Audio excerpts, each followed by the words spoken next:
చేనేత కార్మికుడి సృష్టి ప్రపంచానికి దిక్సూచిగా నిలుస్తుందని మంత్రి తుమ్మల నాగేశ్వరరావు అన్నారు.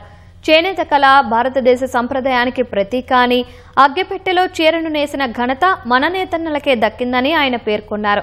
హైదరాబాద్ నారాయణగూడలోని పద్మశాలి భవన్లో weavers welfare trust, Telangana Padmashali women wing సంయుక్త ఆధ్వర్యంలో నిర్వహిస్తున్న చేనేత వస్త్ర ఎక్స్పోను అఖిల భారత పద్మశాలి సంఘం అధ్యక్షురాలు కందగడ్ల స్వామితో కలిసి మంత్రి ప్రారంభించారు. నేతన్నల చేతి వృత్తులను జాతీయ, అంతర్జాతీయ స్థాయికి తీసుకెళ్లేందుకు ప్రతి ఒక్కరూ కృషి చేయాలని మంత్రి కోరారు. ప్రభుత్వం అమలు చేస్తున్న సంక్షేమ పథకాలతో పాటు స్వయం ఉపాధి లక్ష్యంగా మహిళలు ఇటువంటి చేనేత ఎక్స్పోలను నిర్వహించడం అభినందనీయమన్నారు. రైతు రుణమాఫీతో పాటు చేనేత కార్మికులకు కూడా రుణమాఫీ అమలు చేస్తున్నామని, నేతన్నల సంక్షేమం కోసం ముఖ్యమంత్రి ప్రత్యేక బడ్జెట్ను కేటాయించారని తెలిపారు.